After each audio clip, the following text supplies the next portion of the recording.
Verano de 1939. Un tren se detiene en una pequeña estación a 90 kilómetros de Berlín. Las mujeres que desembarcan aún llevan maletas, aún tienen esperanza.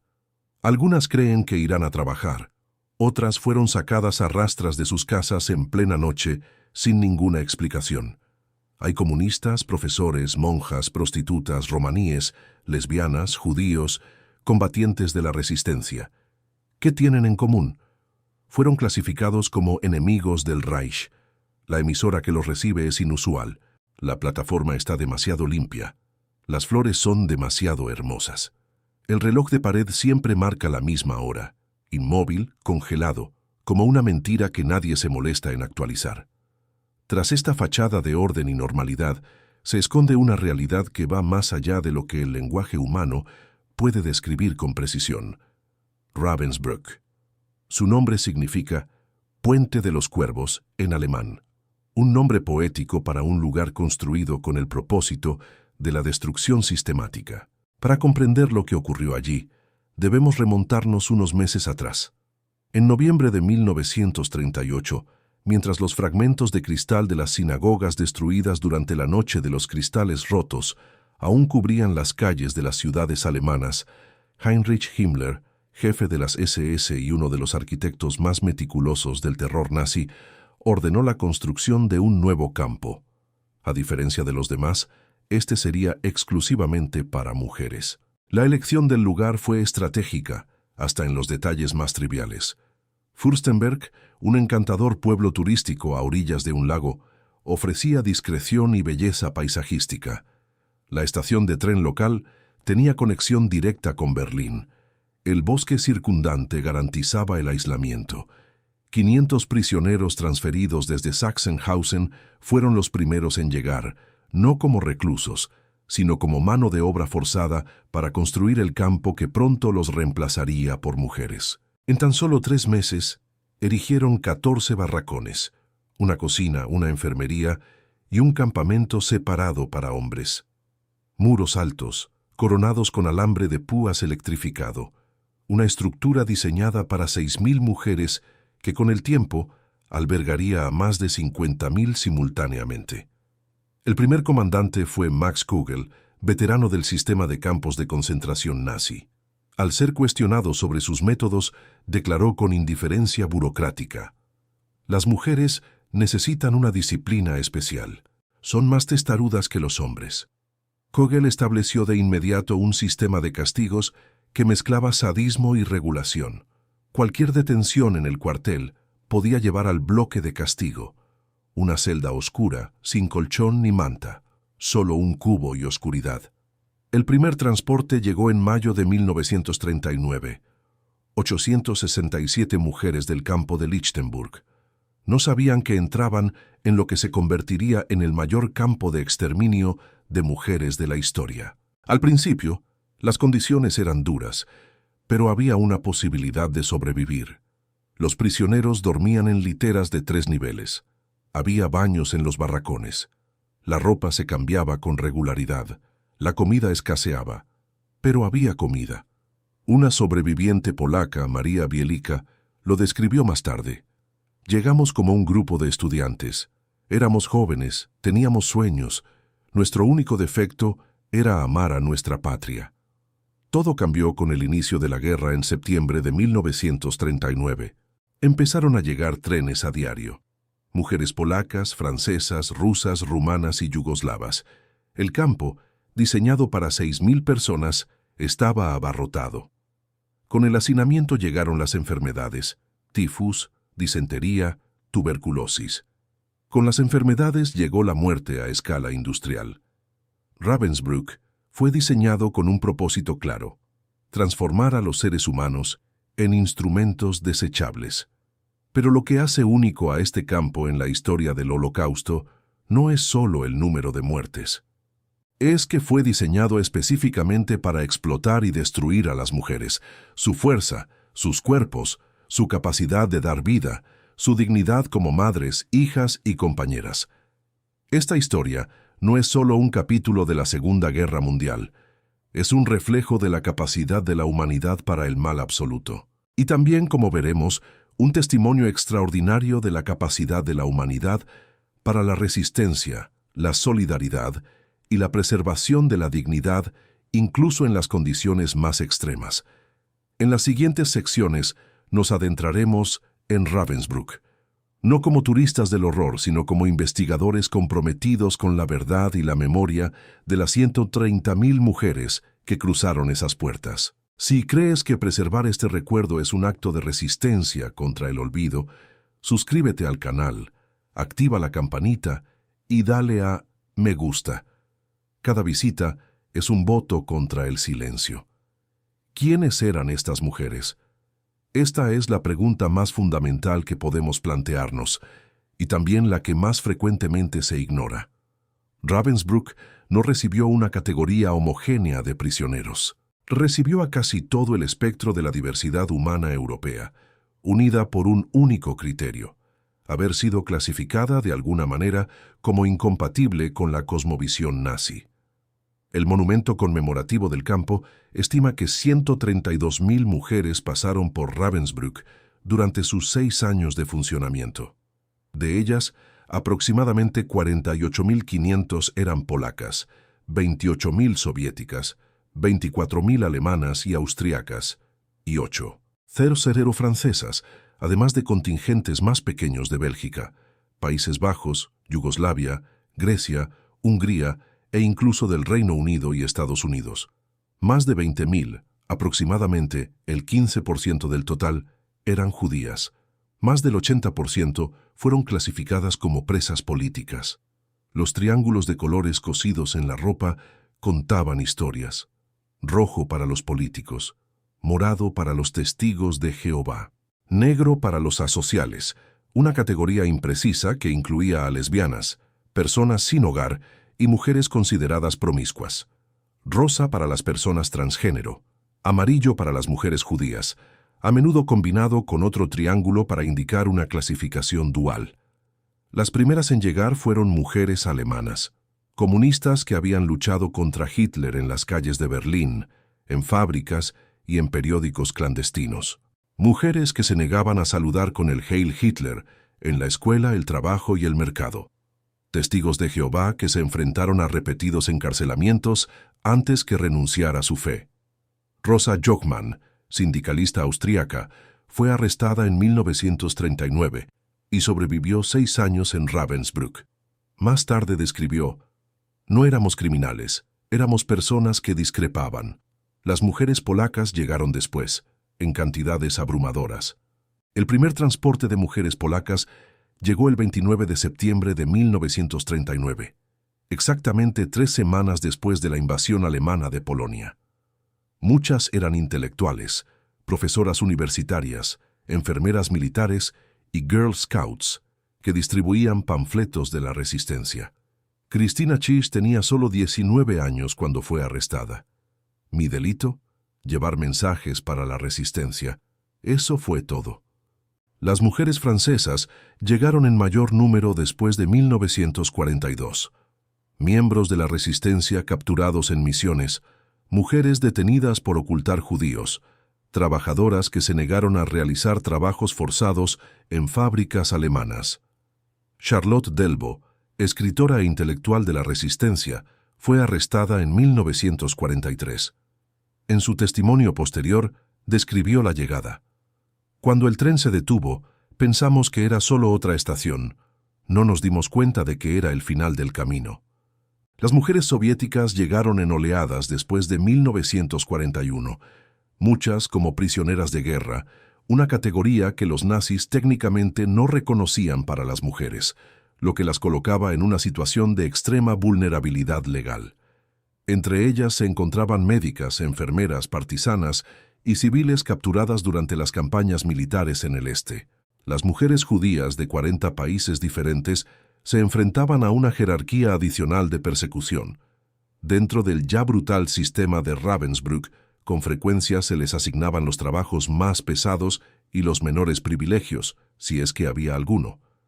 Entre los prisioneros había nombres que ahora reconocemos en las enciclopedias. Elizabeth de Rothschild, el único miembro de la familia Rothschild que murió en el Holocausto. la monja ortodoxa rusa Santa María Skobtsova, canonizada por la Iglesia Ortodoxa en 2004. Milena Jesenska, periodista checa y corresponsal de Franz Kafka. Olga Benario, activista comunista y esposa del líder brasileño Luis Carlos Prestes, enviada al campo mientras estaba embarazada. Y la princesa francesa Anne de Beaufremont Courtenay, de 25 años. Y también había niños. Los registros de llegada documentan los nombres de 881 niños. Algunos nacieron en el campamento, otros llegaron con sus madres. La mortalidad infantil era devastadora. Las mujeres romaníes, llamadas peyorativamente gitanas, sufrieron una doble persecución, por su origen étnico y por negarse a adaptar su estilo de vida a las normas nazis. Entre enero y febrero de 1945, entre 120 y 140 mujeres romaníes fueron esterilizadas en el campo. Todas fueron engañadas para que firmaran formularios de consentimiento. ¿Qué unía a estas mujeres de 40 países, docenas de idiomas e innumerables historias diferentes? A ojos del régimen, todas representaban una amenaza para la pureza o la obediencia que exigía el nazismo. La maestra que se negó a enseñar propaganda, la joven polaca con panfletos en el bolsillo, la madre francesa que ocultó a una familia judía en el sótano, la médica rusa que atendió a partisanos heridos, la lesbiana que amaba a quien quería. Todos culpables del mismo delito, existir de una manera que el régimen no toleraba. ¿Qué es lo que más te sorprende de la diversidad de mujeres en Ravensbrück? Comparte tu opinión en los comentarios. La sirena sonó a las 4 de la mañana. En el invierno de 1942, cuando las temperaturas en el norte de Alemania cayeron por debajo de los 20 grados bajo cero, las mujeres de Ravensbrück se vieron obligadas a levantarse de inmediato. En los barracones abarrotados, diseñados para 150 personas y que albergaban a más de 300, el olor era insoportable. Una mezcla de cuerpos sin bañar en días, orina y el olor característico del miedo colectivo. Las ventanas estaban selladas por seguridad. La calefacción era inexistente o insuficiente. El día comenzaba con el pase de lista en Appellplatz, el patio central. Los prisioneros permanecían de pie durante horas, sin importar la lluvia, la nieve o las temperaturas extremas, mientras los guardias los contaban una y otra vez. Cualquiera que se desmayara de hambre o agotamiento era golpeado o llevado directamente a la enfermería, que, como veremos, a menudo era un destino más peligroso que el propio pase de lista. Gemma LaGuardia Gluck, hermana del alcalde de Nueva York, Fiorello LaGuardia, quien fue detenido en Ravensbrück en 1944, lo describió en sus memorias. La apelación fue una tortura calculada. Esperamos hasta que decidieran que era suficiente, y nunca fue suficiente pronto. La comida era un arma. El desayuno era un líquido oscuro que apenas se parecía al café. El almuerzo era una sopa aguada hecha con restos de verduras en descomposición. La cena consistía en un trozo de pan negro, duro como una piedra, a veces acompañado de una cucharada de margarina o mermelada. El total de calorías diarias caía constantemente por debajo del mínimo necesario para las funciones corporales básicas. En cuestión de semanas, los cuerpos sanos se transformaron. Se les cayó el cabello, se les aflojaron los dientes por el escorbuto, una grave deficiencia de vitamina C. Las heridas en la piel no cicatrizaban. Los huesos se hicieron visibles bajo la piel. Una sobreviviente francesa describió el proceso de volverse irreconocible para sí misma. El trabajo era otra forma de exterminio. Todos los prisioneros eran obligados a trabajar turnos de 12 horas, 7 días a la semana. Algunos eran asignados a trabajos al aire libre, construcción, desecación de pantanos, labores agrícolas, expuestos al frío sin ropa adecuada. Muchos perdían dedos por congelación. Otros morían congelados durante la noche. En septiembre de 1940, las SS abrieron una fábrica textil dentro del campo. Para 1942, empleaba aproximadamente al 60% de los prisioneros de Ravensbrück, produciendo uniformes para el ejército alemán. Posteriormente, se estableció una fábrica de Siemens en las cercanías. donde las mujeres fabricaban componentes eléctricos para sistemas de armas, incluyendo piezas para el misil I-2. La cruel paradoja fue completamente intencional. Los prisioneros estaban construyendo las armas que mataron a los soldados de los países que luchaban por su liberación. La crueldad de Ravensbrück tenía una dimensión específicamente femenina que la diferenciaba de otros campos. Los nazis identificaron y explotaron sistemáticamente las vulnerabilidades específicas de las mujeres. Durante la menstruación, prohibieron el uso de compresas. La falta de higiene provocó constantes infecciones. La sangre que manchaba sus ropas servía como pretexto adicional para la humillación y el castigo. La desnudez se utilizaba como arma psicológica. Las prisioneras eran obligadas a desnudarse completamente para registros, baños públicos y como castigo. En culturas donde el pudor era muy importante, especialmente entre las mujeres polacas, rusas y judías religiosas, esta exposición forzada representaba una forma específica de muerte interior. El bloque de castigo era el epicentro del terror. Los presos condenados a prisión agravada eran encerrados en celdas oscuras sin colchones, mantas ni luz. Solo un cubo. El delito podía ser llegar tarde a la llamada, hacer la cama mal o mirar con impertinencia a un guardia. Charlotte Delbo testificó: el bloque de castigo no era un lugar para seres humanos, era donde nos convertían en animales asustados. Las enfermedades se propagaron a una velocidad devastadora: tifus, disentería, tuberculosis, escorbuto, sarna. La enfermería funcionaba más como un centro de triaje para la muerte que como un lugar de curación. Los médicos prisioneros hacían lo imposible con casi ningún recurso. Pero con frecuencia, las SS utilizaban la enfermería para seleccionar a los más enfermos, aquellos que ya no podían trabajar, para eliminarlos mediante inyección letal o gaseado. La violencia sexual, aunque menos documentada durante décadas debido a la vergüenza de las víctimas y al estigma social, era endémica. Guardias alemanes y ucranianos violaban a prisioneras con total impunidad. Ravensbrück también se convirtió en el principal proveedor de mujeres para los burdeles establecidos por los nazis en otros campos. Aunque se presentaban como voluntarias, con promesas de comida extra y posible liberación, la gran mayoría de las mujeres enviadas a estos burdeles morían rápidamente por abusos y enfermedades venéreas. Pero quizás la crueldad más refinada fue la psicológica. Los nazis sabían cómo torturar la mente femenina con precisión quirúrgica. Separaban a madres de hijas, a hermanas entre sí. Obligaban a las mujeres a presenciar las ejecuciones de sus amigas. Reportaban deliberadamente la muerte de niños que aún vivían. Era un sistema de degradación total. Cada aspecto de la vida en el campo había sido diseñado no solo para destruir el cuerpo, sino para extinguir el espíritu. ¿Cómo lograron estas mujeres conservar su humanidad en un lugar diseñado para destruirla? Esta es la paradoja más inquietante de Ravensbrück, y la respuesta es más sorprendente de lo que uno podría imaginar. ¿Te imaginas sobrevivir en estas condiciones? ¿Qué es lo que más te impacta de esta estructura de crueldad calculada? Comenta abajo. Era una mañana de 1943 en Ravensbrück.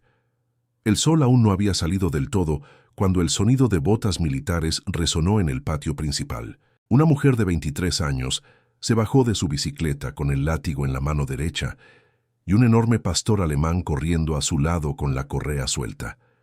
Sonrió al ver a los prisioneros retroceder de miedo.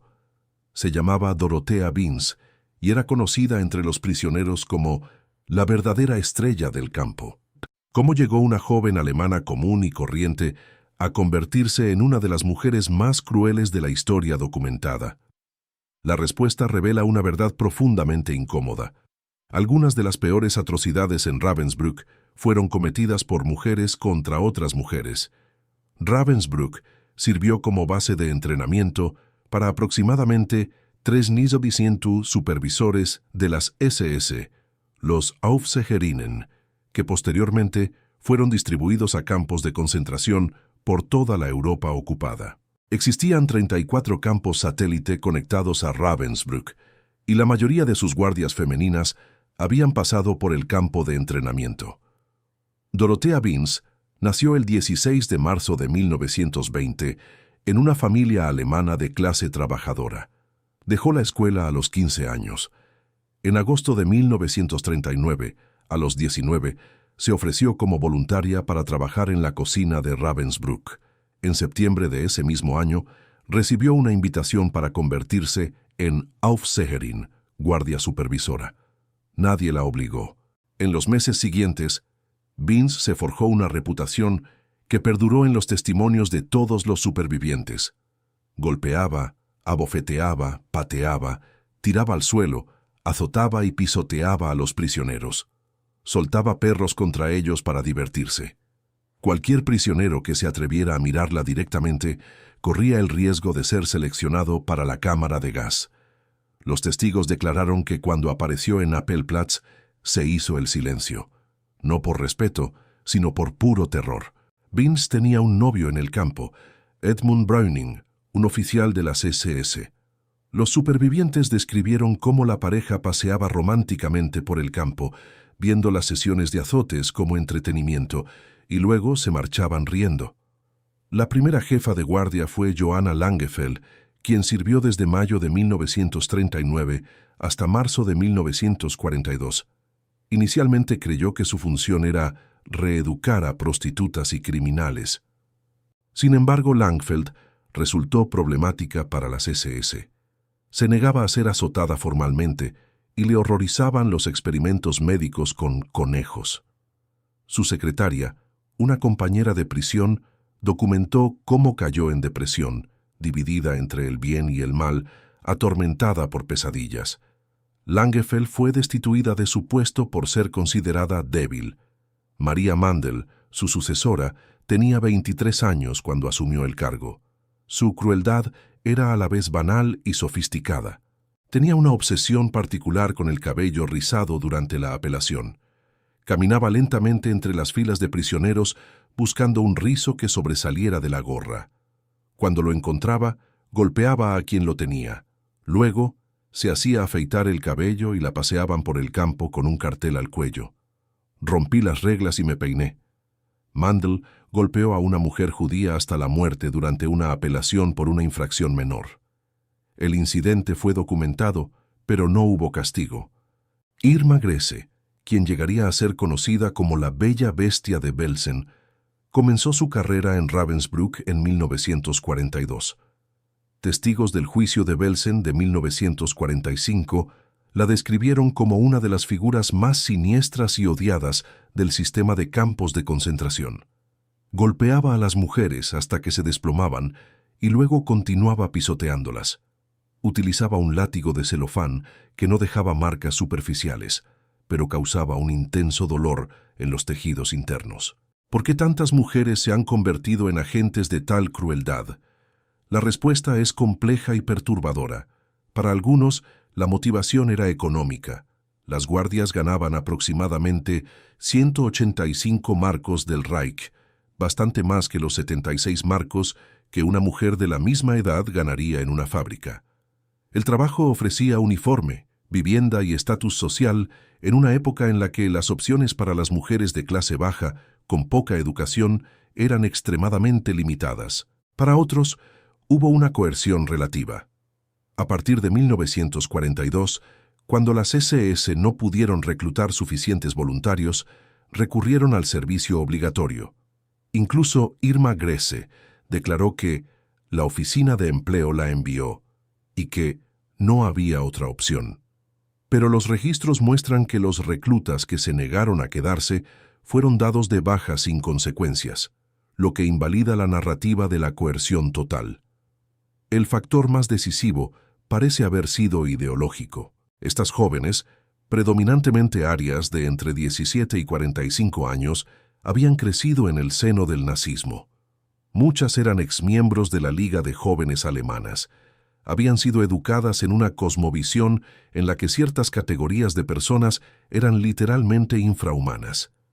La formación de orientación en Ravensbrück reforzó esta deshumanización con películas de propaganda y un adoctrinamiento intensivo. Un prisionero observó cómo un nuevo guardia se transformaba completamente en solo 4 días de trabajo en el campo.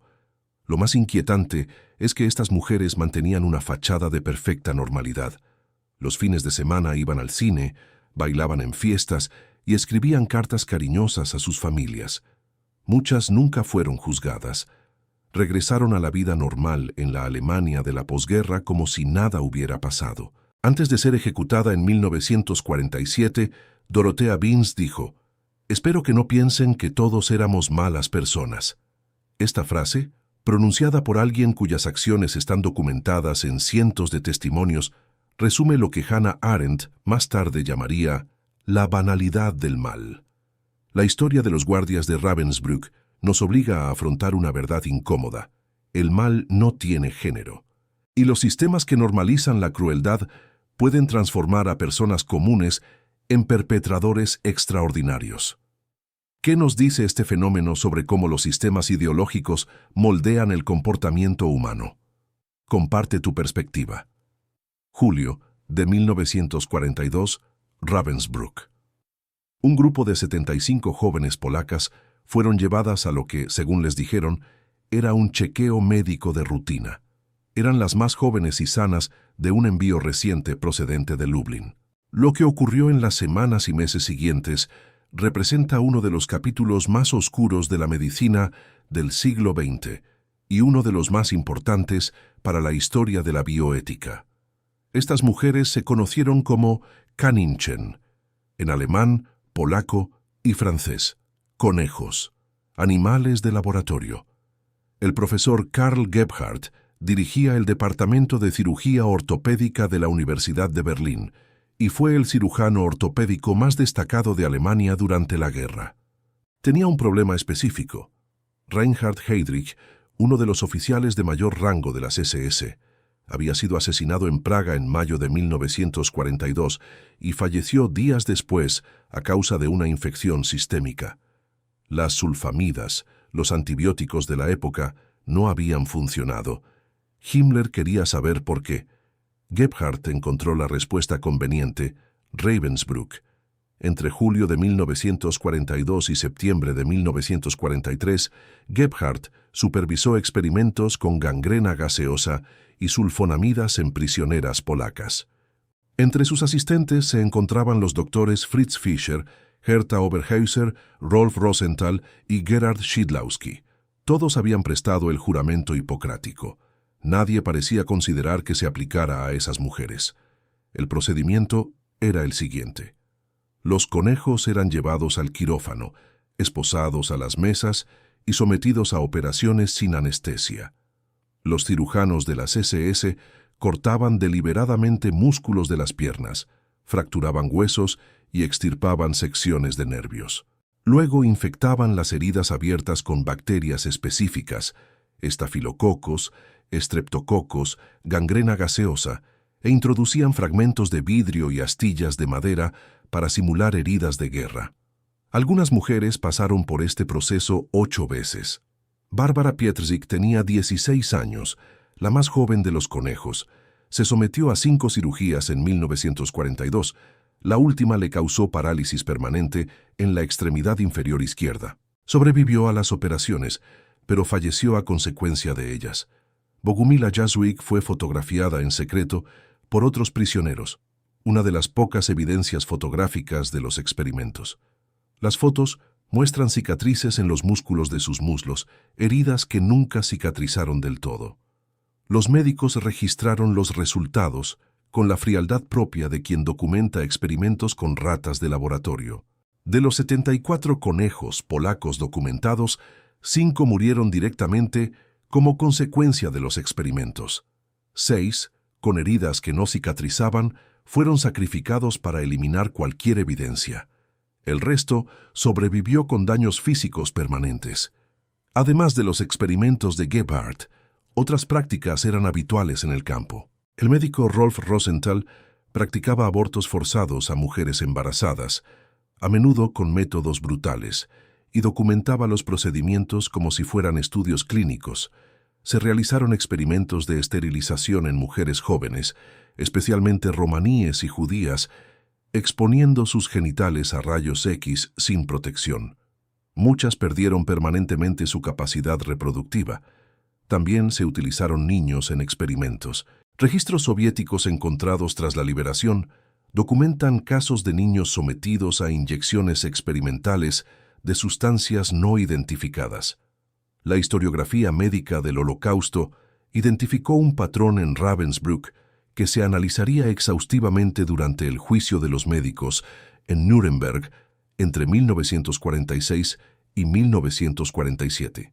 La deshumanización progresiva que permitió que profesionales con formación para curar se transformaran en agentes de destrucción. No hubo coerción total. Hubo elección, y la elección fue participar. Herta Oberhauser, la única médica juzgada en Nuremberg, fue condenada a 20 años de prisión. Fue liberada en 1952 y reanudó su práctica médica en Schleswig. No fue hasta 1958, tras una campaña de sobrevivientes, que le revocaron la licencia médica. El juicio sobre los experimentos de Ravensbrück contribuyó directamente a la creación del Código de Nuremberg en 1947, el primer documento internacional que estableció los principios del consentimiento informado en la investigación médica. Los horrores perpetrados contra aquellas mujeres polacas definieron los fundamentos éticos de la medicina moderna. La historia de los conejos nos obliga a preguntarnos, ¿cuáles son los límites absolutos que la ciencia jamás podrá traspasar? Comenta tu opinión al respecto. El llanto de un bebé resuena por los pasillos de Ravensbrück en una fría noche de marzo de 1945. Es un sonido que debería alegrar. Aquí es una sentencia de muerte. La madre polaca de 19 años abraza a su bebé, sabiendo que tiene horas con él. Porque en Ravensbrück, ser madre era un delito castigado con la muerte del niño y a menudo también la de la madre. Los nazis comprendieron algo con brutal precisión. Para destruir por completo a una mujer, hay que atacar lo más profundo de su identidad. La política de Ravensbrück respecto a la maternidad no solo era cruel, sino que estaba quirúrgicamente calculada para maximizar el sufrimiento psicológico. La directiva era simple y devastadora. Los bebés nacidos de madres indeseables debían morir, inmediatamente, delante de sus madres, como lección final sobre la futilidad de la esperanza. Cuando una mujer embarazada llegaba al campamento, se enfrentaba a 3 posibles destinos: aborto forzado, trabajos forzados intensos hasta la muerte del bebé en el útero, o parto, seguido de la muerte inmediata del niño. El método variaba según el momento y el estado de ánimo de los perpetradores. En los primeros años del campo, los recién nacidos eran asesinados inmediatamente después de nacer. Los métodos documentados incluyen ahogamiento, estrangulación, inyección letal y, en un caso registrado por múltiples testigos, bebés arrojados vivos contra una pared. Algunos testimonios documentan el traslado de niños vivos al crematorio. Una sobreviviente, identificada en los registros solo como Lubube, para proteger su identidad, testificó: «Vi a un guardia levantar a un bebé recién nacido y lanzarlo contra la pared como si fuera un objeto inanimado. La madre enloqueció al instante. Eso era exactamente lo que querían, volvernos locos de dolor». Otra testigo, María Kuzmierczuk, describió escenas similares que se vio obligada a presenciar. «No había palabras para describir lo que vi. No hay palabras». Las mujeres embarazadas que lograron ocultar su condición se enfrentaron a una carrera contrarreloj. Se utilizó mano de obra esclava deliberadamente para provocar abortos. Se las obligaba a cargar piedras pesadas, trabajar 14 horas al día en fábricas y permanecer de pie durante largos turnos en el frío. Algunas mujeres dieron a luz en secreto en los barracones, ayudadas por compañeras que arriesgaban sus vidas. Estos bebés permanecían ocultos durante días, alimentados con pan rallado ablandado en agua. Rara vez sobrevivían más de una semana. En marzo de 1945, 130 bebés y mujeres embarazadas fueron gaseados. La administración del campo calificó la operación como eficiente. La monstruosa ironía a algunas mujeres alemanas Especialmente a las esposas de oficiales nazis que residían en las cercanías, se les permitió quedarse con sus bebés. Estos niños alemanes jugaban en el patio del campo, a la vista de madres de otras nacionalidades que habían perdido a sus propios hijos. Fue una tortura calculada con una claridad aterradora. Las esterilizaciones masivas representaron otra dimensión de este ataque a la maternidad. Niñas de tan solo 8 años fueron esterilizadas mediante la exposición directa de sus órganos reproductivos a rayos X. Mujeres jóvenes, especialmente romaníes y judías, fueron llevadas a exámenes médicos y regresaron sin poder concebir. Lo que los perpetradores no previeron, o tal vez subestimaron, fue la respuesta colectiva de las mujeres del campamento. Las que habían perdido a sus hijos se convirtieron en madres adoptivas de las prisioneras más jóvenes. Hacían muñecas de trapo con retazos de ropa vieja, contaban cuentos para dormir, compartían sus ya escasas raciones. La sobreviviente Corrie ten Boom testificó: las mujeres que perdieron a sus bebés se convirtieron en madres universales. Nos cuidaron a todas como si fuéramos sus hijas. Era su forma de mantener viva la maternidad que intentaban robar.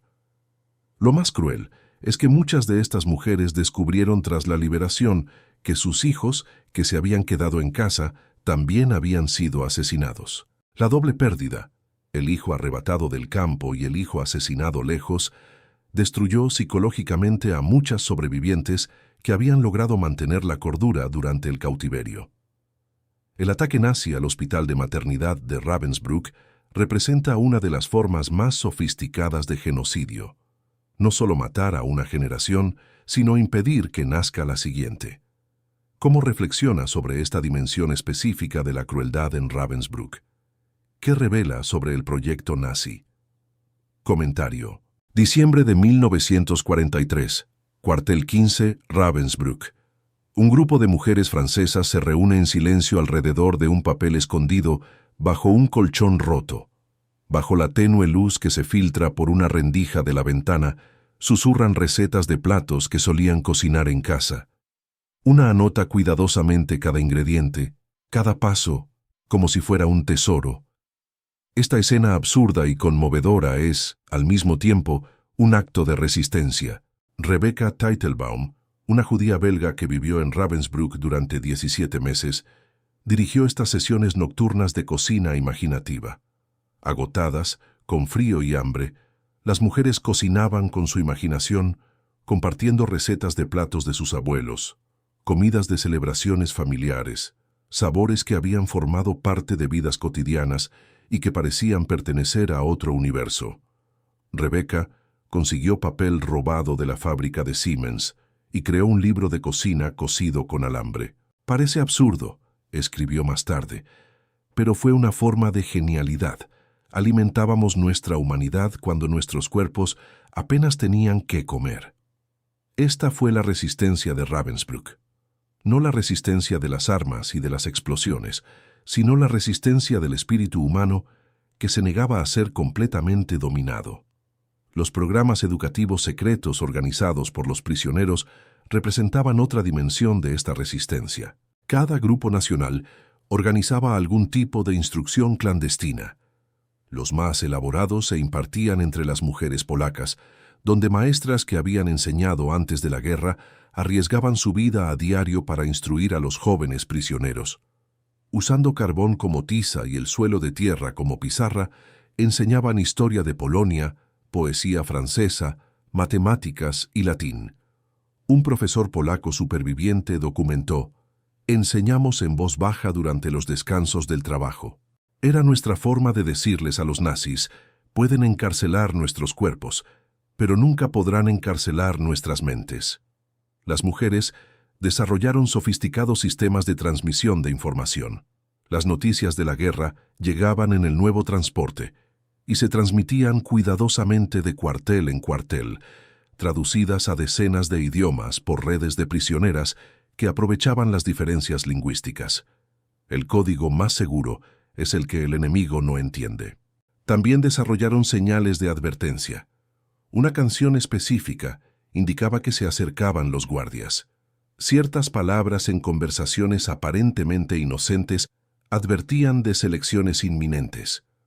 El peligro se codificaba en las rutinas cotidianas. Sabiendo que podían morir, muchas mujeres se dedicaron a memorizar nombres, fechas y eventos.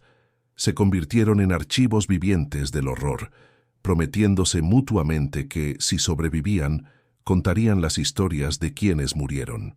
Germaine Tillion, etnóloga francesa que más tarde se convertiría en una de las principales historiadoras del campo, describió el pacto. Hicimos un juramento. Quien sobreviviera contaría la historia de todos. Memorizamos los nombres de los muertos, las fechas de las ejecuciones, los detalles de los experimentos. También hubo resistencia espiritual. Para los testigos de Jehová, un grupo unido por profundas convicciones, la resistencia adoptó la forma más radical posible, la negativa. Se negaron a trabajar en la producción de armas, aun sabiendo que esto implicaba un castigo severo o la muerte. Ninguno renunció a su fe. Una carta sacada clandestinamente del campamento declaraba: «Pueden quebrarnos el cuerpo, pero nuestra fe permanece intacta. Cada oración es un acto de rebelión». La solidaridad entre mujeres se materializó en formas prácticas que salvaron vidas. Crearon sistemas de reparto de alimentos. Escondían trozos de pan durante semanas para alimentar a las prisioneras recién llegadas que aún desconocían estrategias de supervivencia. Atendían a los enfermos con recursos inexistentes. Protegían a las más débiles durante las selecciones. Las ocultaban y mentían sobre su estado de salud. En la Nochebuena de 1943, un grupo de mujeres, polacas, checas, francesas y alemanas, organizó una pequeña celebración. Cantaron villancicos en 4 idiomas. Una sobreviviente, Wanda Wojtasik-Poltauska, recordó décadas después: «Por unos minutos no fuimos prisioneras. Éramos mujeres celebrando. Los nazis podían robarnos todo, menos eso». Charlotte Delbo, escritora, encontró resistencia en la literatura. Recitaba mentalmente a Baudelaire mientras cargaba piedras. Hablaba de Sartre durante las apelaciones. En el campamento, creó un teatro mental que la mantenía conectada con una versión de sí misma que existía más allá de las cercas eléctricas. La resistencia de las mujeres de Ravensbrück demuestra algo fundamental de la naturaleza humana. Incluso en los sistemas de destrucción más completos, la cultura, el arte, la educación y el amor encuentran resquicios para sobrevivir. No porque sean más fuertes que la violencia, sino porque responden a una necesidad humana que la violencia, por muy absoluta que sea, no puede extinguir por completo. ¿Qué forma de resistencia de las mujeres de Ravensbrück te conmovió más? ¿Por qué? Deja tu respuesta en los comentarios. Corría el año 1945 y el sonido de los cañones soviéticos se acercaba cada vez más a Ravensbrück. Heinrich Himmler dio una orden clara: eliminar todo rastro de los crímenes nazis antes de la llegada de los aliados. Para las mujeres del campo, esto significaba que había llegado su hora de morir. A principios de 1945, las SS instalaron una cámara de gas improvisada en un barracón adyacente al crematorio. Era pequeña comparada con las instalaciones de Auschwitz, construidas apresuradamente por nazis desesperados. Pero era igual de eficiente. Un guardia de las SS testificó en juicios posteriores: la cámara se construyó en pocas semanas. Era rudimentaria, pero funcionaba. Podíamos matar a unas 150 mujeres a la vez. Entre finales de enero y abril de 1945, entre 5.000 y 6.000 prisioneras fueron gaseadas allí. Entre ellas, un centenar provenía del campo masculino adyacente. El proceso de selección para las cámaras de gas en ese periodo final tenía una lógica perversa que trascendía el exterminio habitual. No se trataba solo de los enfermos y quienes ya no podían trabajar, también se trataba de los sanos, aquellos que podían dar testimonio. Un sobreviviente relató: llegaban temprano por la mañana con listas, gritaban nombres. Algunos eran viejos y enfermos, otros demasiado jóvenes y vigorosos. El criterio era eliminar a los testigos.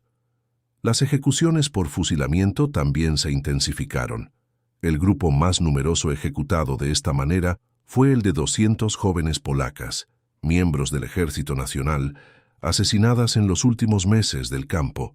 Los conejos polacos, supervivientes de experimentos médicos, corrían un peligro especial. El 4 de febrero de 1945 se enteraron de que las SS irían a buscarlos a la mañana siguiente para eliminarlos como prueba. Durante la noche, mientras los conejos escribían cartas de despedida, los demás prisioneros idearon un plan para ocultarlos durante la apelación, a plena vista de los guardias. Funcionó.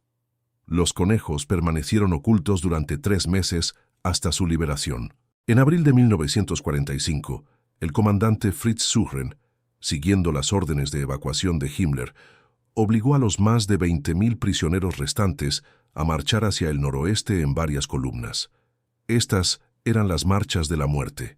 Mujeres enfermas, exhaustas y hambrientas obligadas a caminar cientos de kilómetros. Quienes caían eran fusilados en el acto. Un sobreviviente de las marchas testificó: «Caminamos durante días sin comer, solo con la ropa que llevábamos puesta. Las mujeres caían cada pocos metros. Los guardias las ejecutaban donde caían y nos obligaban a seguir caminando sobre los cadáveres». Aproximadamente 24.500 prisioneras iniciaron las marchas. Miles murieron en el camino. En esta última escena de horror surgió un rayo de esperanza de una fuente inesperada. La Cruz Roja Internacional, la Cruz Roja Sueca y la Cruz Roja Danesa negociaron con las SS y en abril de 1945 evacuaron a aproximadamente 700-500 prisioneros a Suecia, Suiza y Francia. La operación, conocida como los autobuses blancos, salvó miles de vidas en los últimos días del campo.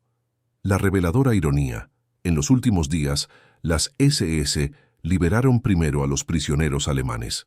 Incluso en el colapso, la jerarquía racial nazi se mantuvo operativa. Las vidas alemanas valían más. Fritz Suhren huyó con sus guardias en los últimos días de abril de 1945. Abandonó el campo como una rata que abandona un barco que se hunde, dejando atrás a aproximadamente 208 mujeres que estaban enfermas y demasiado débiles para caminar. Mientras tanto, la destrucción de pruebas continuó en paralelo al exterminio. Se quemaron documentos, se demolieron estructuras, se excavaron fosas y se incineraron cadáveres. Al igual que en Treblinka y Sobibor, los nazis comprendieron que estaban cometiendo crímenes y actuaron en consecuencia. Esta prisa desesperada por encubrirlo es, en sí misma, una prueba elocuente. Si creían que estaban haciendo algo justificable, ¿por qué destruían las pruebas? ¿Qué revela la aceleración del exterminio en las últimas etapas del campo sobre la psicología de los perpetradores? Comentario. 30 de abril de 1945. El silencio que se cernía sobre Ravensbrück esa mañana era diferente. No era el silencio del terror que había dominado el campo durante 6 años. Era el silencio de la muerte, sí, pero también de algo que las mujeres que aún respiraban apenas podían identificar: la esperanza. Las puertas de hierro estaban abiertas, abandonadas por los guardias que habían huido durante la noche. Por primera vez en años, no había sirena que anunciara la mañana. Un tanque soviético T-34 apareció en el camino que conducía al campamento. El soldado que salió de la escotilla se quedó inmóvil unos segundos ante lo que vio. Mujeres esqueléticas con uniformes a rayas, mirándolo con una mezcla de miedo e incredulidad. Algunas llevaban días muertas, otras apenas podían mantenerse en pie. El teniente coronel Georgi Elizabetsky documentó en su informe: «Cuando vimos a las primeras mujeres pensamos que eran fantasmas. Estaban tan delgadas que parecían cadáveres andantes. Entonces comprendimos, estábamos ante los restos de un campo de exterminio nazi». El Ejército Rojo liberó Ravensbrück el 30 de abril de 1945 y encontró a aproximadamente 2.000 prisioneras abandonadas. Un informe médico soviético documentó: de las 2.000 mujeres encontradas con vida, al menos 800 se encontraban en estado crítico. Muchas pesaban menos de 30 kilogramos. Algunas murieron de shock al ver a los liberadores. Sus cuerpos simplemente no pudieron soportar la emoción. Los soldados soviéticos se encontraron con escenas indescriptibles, pilas de cadáveres apilados, mujeres incapaces de levantarse de sus literas, el crematorio aún caliente. Los nazis habían incinerado los cuerpos hasta el último momento antes de huir. Cerca, montones de cenizas humanas y fragmentos de huesos parcialmente quemados. En la enfermería encontraron los instrumentos utilizados en las operaciones del Conejo. Forceps manchados de sangre, frascos con sustancias no identificadas y registros médicos que detallaban procedimientos que desafiaban cualquier concepto de medicina. La médica soviética Antonina Nikiforova testificó: era imposible creer que los seres humanos fueran capaces de tanta crueldad contra otros seres humanos, especialmente contra mujeres y niños. Lo que más perturbó a los liberadores fue el descubrimiento de las cámaras de gas. Construidas apresuradamente en los últimos meses de la guerra, aún contenían restos de veneno y marcas de uñas en las paredes, donde las víctimas habían arañado el hormigón buscando una vía de escape inexistente. Para los sobrevivientes, la libertad fue un shock. La sobreviviente Selma Van de Perre testificó: cuando vi a los soldados soviéticos, mi primer instinto fue correr y esconderme. Me llevó días comprender que era verdaderamente libre, que ya nadie me iba a golpear ni matar. Al principio, muchas mujeres se negaron a abandonar el cuartel. Años de condicionamiento les habían enseñado que irse sin permiso significaba la muerte. Los médicos soviéticos tuvieron que acudir personalmente para convencerlas de que era seguro aceptar ayuda. Los desafíos médicos no tenían precedentes. ¿Cómo alimentar a personas que habían sufrido hambre durante años sin comprometer sus ya de por sí devastados sistemas digestivos? ¿Cómo tratar heridas que habían permanecido abiertas durante meses? ¿Cómo cuidar de las mentes que habían presenciado lo inimaginable? La cruel ironía es que muchas mujeres que sobrevivieron al campo murieron en las primeras semanas tras la liberación. Sus cuerpos, destrozados por años de privaciones, no podían procesar alimentos normales. Sobrevivieron al infierno solo para morir en libertad. Entre los sobrevivientes que vivieron, para documentar lo que experimentaron, se encontraba Corrie ten Boom, escritora cristiana holandesa, encarcelada con su familia por ocultar judíos. Sus memorias posteriores, El escondite, se convirtieron en uno de los relatos más leídos sobre el Holocausto. La condesa polaca Karolina Lankoronska, historiadora del arte, lo documentó en Miguel Ángel en Ravensbrück. Las agentes británicas del SOE, Yvonne Baisden y Eileen Nierne, sobrevivieron y regresaron al Reino Unido. Unas 3.500 mujeres aún vivían cuando Ravensbrück fue liberado, pero se estima que más de 90.000 murieron en el campo durante sus 6 años de funcionamiento. La mayoría nunca recibió un entierro digno, sus nombres nunca fueron registrados, sus familias nunca lloraron oficialmente sus muertes. ¿Cómo crees que los sobrevivientes procesaron el regreso a la vida normal después de todo lo vivido? Comparte tu opinión. Era 1946. Dorothea Vince estaba sentada en el banquillo de los acusados en Hamburgo. La joven que había aterrorizado a Ravensbrück con su látigo y su perro estaba ahora rodeada de abogados, jueces y el peso de los testimonios de decenas de supervivientes. Escuchó sin mostrar remordimiento alguno. Los juicios de Ravensbrück, nombre dado a la serie de juicios que tuvieron lugar entre 1946 y 1948, juzgaron a 16 personas. Entre ellas se encontraban guardias, médicos y funcionarios administrativos. 7 fueron condenados a muerte. 9 recibieron penas de prisión. Pero había algo profundamente inquietante en esta cifra. Se había necesitado una estructura de cientos, quizás miles, de personas para operar Ravensbrück durante 6 años. 16 juicios fueron una gota en el océano. Dorothea Vince fue ejecutada el 2 de mayo de 1947. Anteriormente había dicho: «Espero que no piensen que todos éramos malas personas». Irma Grese fue ahorcada ese mismo año a los 22 años, la persona más joven ejecutada por los británicos después de la guerra. Maria Mandel fue condenada a muerte por un tribunal polaco en 1947 y ejecutada en 1948. Fritz Surren, el último comandante del campo, fue capturado y ejecutado en 1950.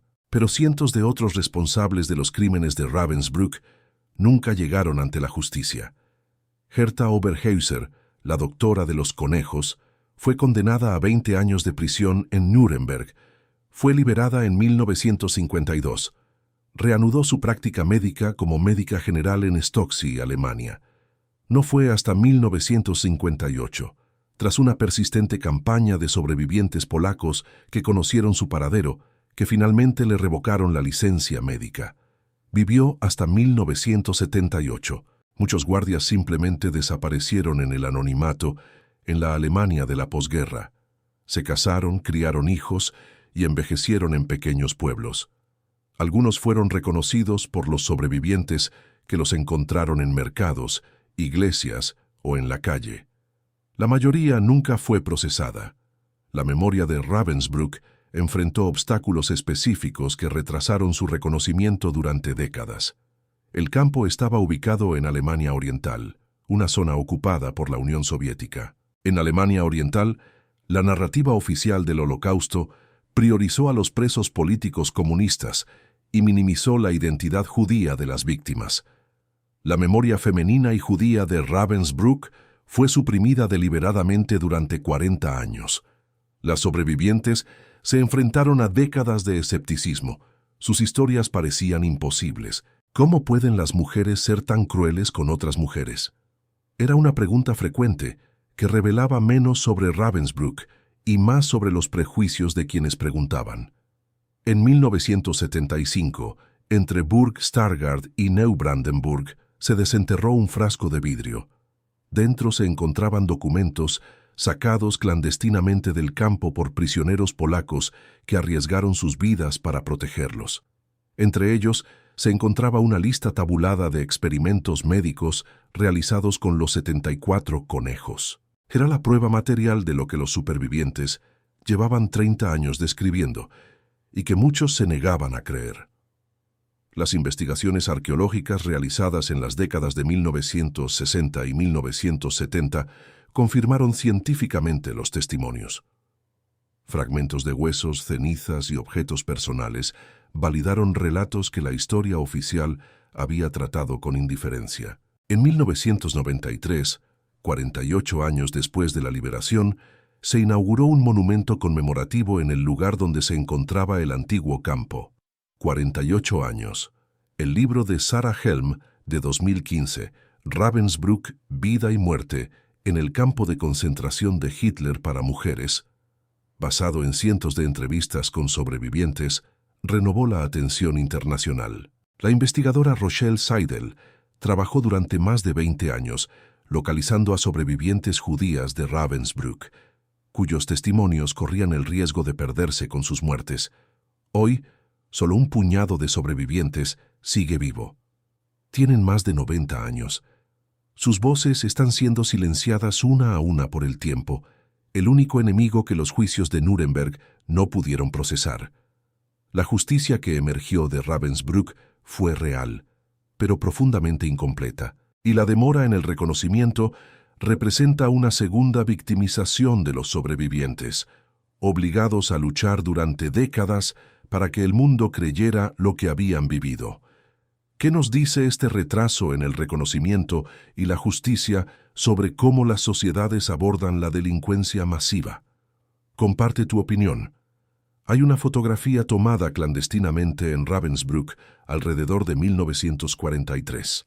Muestra a un grupo de mujeres en un momento de aparente tranquilidad, sentadas, mirando a la cámara con expresiones que mezclan agotamiento y algo que solo puede describirse como determinación.